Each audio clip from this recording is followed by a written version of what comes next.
यहाँ भारत में 2500 का एक यंत्र ले लीजिए, संकट मोचन यंत्र, धन वर्षा यंत्र, क्या ये संभव है?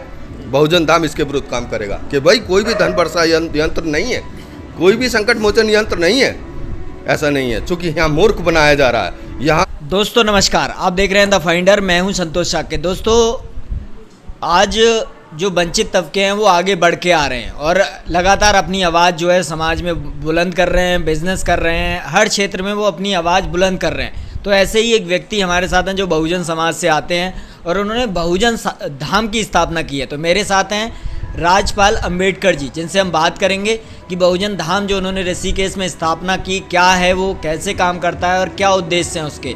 तो सर आपका बहुत बहुत स्वागत है द फाइंडर पर। धन्यवाद साके जी, आपके चैनल को बहुत बहुत धन्यवाद जी। और बहुजन धाम जैसा आपका सवाल है, बनाने की क्यों आवश्यकता हुई? पूरे भारत में वर्णों के अनुसार अगर देखा जाए तो क्षत्रिय, ब्राह्मण, वैश्य, शूद्र, जो शूद्र वर्ण है उसमें सैनी, मौर्य, कुशवा, शाक्य, भंगी, धोबी, जाटव, चमार, खटी, केवट, मल्लापाल, गडरिया, पासी, गंगवार, यादव, ये सब तबका आता है। और एक भी इनका शंकराचार्य नहीं है, एक भी महामंडलेश्वर नहीं है। और जो 5% ब्राह्मण हैं उनके सारे महामंडलेश्वर हैं। वर्णों के शास्त्रों के अनुसार 4 पीठ होनी चाहिए, 4 वर्ण होने चाहिए, 4 शंकराचार्य होने चाहिए, लेकिन इन्होंने 40 शंकराचार्य बना लिए हैं, 40 मठ बना लिए हैं, 40 धाम बना लिए हैं, 40 धाम। अभी इन्होंने एक धाम बनाया है, मुझे कहने में कोई गुरेज नहीं है कि मैंने क्यों, कोई सवाल आपका ये कि क्यों बनाना पड़ा।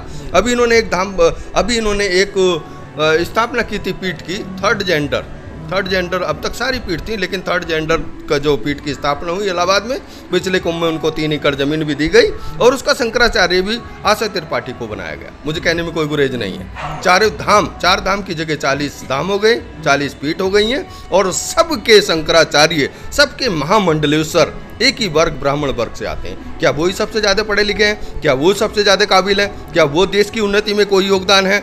अब अगर हम बहुजन धाम बनाने में ये आया है कि बहुजन धाम बन के ये हम करना चाह रहे हैं कि जो लोग, जो SC ST और OBC के लोग जो बर्बाद हो रहे हैं त्योहारों पर, दान पर और पीठ पर, वो दान पीठ बंद हो रहा। वहाँ बहुजन धाम का मकसद है ना गुरु दक्षिणा, न गोदान, न गंगा स्नान, कोई किसी तरह का दान नहीं। तो बहुजन धाम जो है वो क्या काम कर देगा, मतलब क्या काम करता है आपका?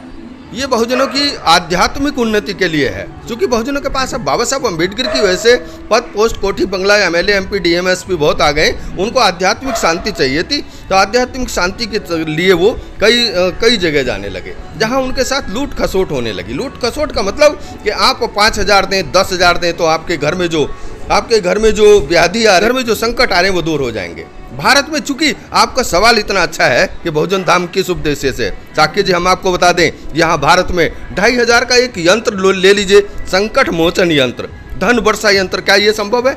बहुजन धाम इसके विरुद्ध काम करेगा कि भाई कोई भी धन वर्षा यंत्र नहीं है, कोई भी संकट मोचन यंत्र नहीं है, ऐसा नहीं है, क्योंकि यहाँ मूर्ख बनाया जा रहा है, यहाँ धर्म के नाम पर पागल बनाया जा रहा है लोगों को। गौदान से क्या होगा?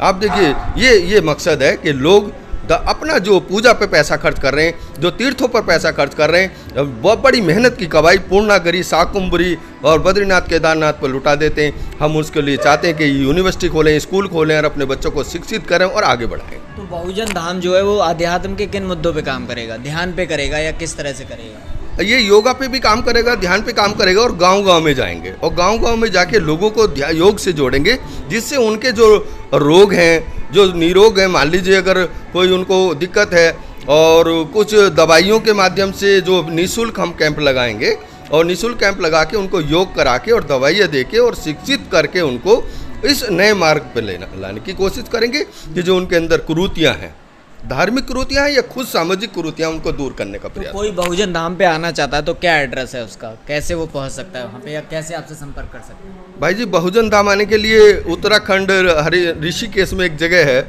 उत्तराखंड में बहुत फेमस जगह है ऋषिकेश। वहाँ आ जाइए, स्टेशन से उतर के गंगा किनारे चले जाइए, वीरभद्र मंदिर के पास बड़ा फेमस है, एम्स के पास एक बहुजन धाम बनाया गया है। उसके अभी पोस्टर, बैनर और उसके पहला वहाँ पर संतों का कार्यक्रम होगा, बहुजन संतों का, और जो स्वर्ण संत है वो भी आना चाहिए, जो जो बहुजनों के हित का काम कर रहे हैं। हम ये कह रहे हैं कि ऐसे सब लोग एक से नहीं होते, बहुत से संत उच्च जातियों के ऐसे हैं जो गरीबों के लिए काम कर रहे हैं। हम उन संतों का भी स्वागत करेंगे और पहला एक संत सम्मेलन करेंगे और बुद्धिजीवियों का सम्मेलन करेंगे, उनसे कहेंगे यार गरीबों के लिए कुछ करिए और अंधविश्वास में मत पड़िए। सबसे बड़ा जो बहुजन धाम का अंधविश्वास और पाखंडवाद और जातवाद को, छुआछूत को खत्म करने का काम रहेगा। उस पर सेमिनार, उस पर यात्राएं, उस पर एक मिशन लेके गांव-गांव, गली-गली पूरे भारत में भ्रमण किया जाएगा। कब से बहुजन धाम के कार्यक्रम शुरू हो रहे हैं?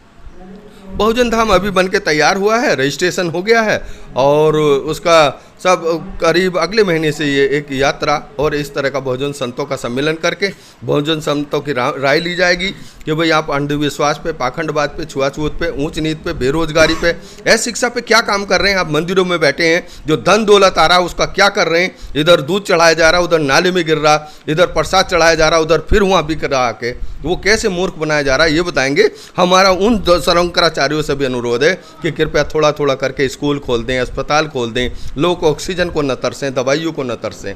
भारत सोने की चिड़िया है। आज भी जितना धन मंदिरों में और चर्चों में और ईदगाहों, दरगाहों पे जमा है, अगर उसको वो देश की गरीबों के लिए अस्पताल, यूनिवर्सिटी खोल दें, रोजगार की फैक्ट्री खोल दें, तो फिर अगर वो खोल देते तो हमें बहुजन धाम की बनाने की आवश्यकता नहीं थी। आपके उद्देश्य तो बड़े बड़े हैं, लेकिन आपका मतलब है कि पैसा कहाँ से आएगा? पैसे के लिए भाई जी बहुत अच्छा सवाल है।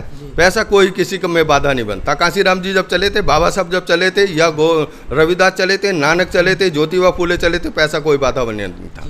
आप निकल गए, आपकी नीयत साफ हो, आपका कर्म साफ हो, आपकी सोच ठीक हो, सब जुड़ते चले जाते हैं। और भाई जी परिवर्तन भीड़ नहीं करती, परिवर्तन इकला ही बंदा करता है।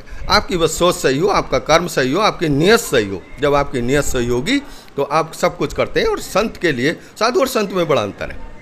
संत के लिए किसी चीज़ की कोई दिक्कत नहीं होती। संत कभी मांग के नहीं खाता, मांगता नहीं, उसको जो मिल जाता ठीक है। और हम बुद्धिजीवियों से, अपने लोगों से अनुरोध करेंगे कि वो कुछ सहयोग करें और वो सहयोग हमें ऐसे ना करें। हम डायरेक्ट पैसा नहीं लेना चाहेंगे। हम शोभा यात्रा में कहीं भंडारा लगना है, कहीं स्कूल खोलना है, कहीं कैंप लगने, हम उनसे अनुरोध करेंगे वो करें। तो आखिरी सवाल मैं लेना चाहूँगा, आप क्या संदेश लोगों को देना चाहेंगे?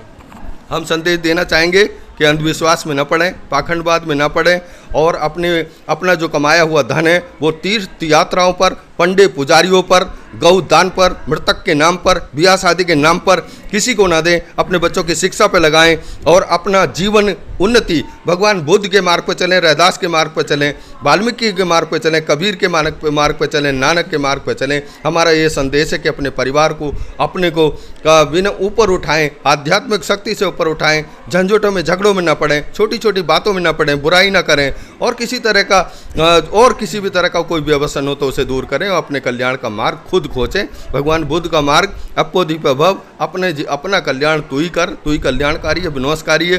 कोई भी शक्ति किसी का कल्याण नहीं करती, किसी का विनाश नहीं करती। खुद व्यक्ति अपनी उन्नति का मार्ग, अपने ही कल्याण का मार्ग अपनाए, अपना विनाश कर सकता, अपना कल्याण कर सकता, बुद्धि यूज करके।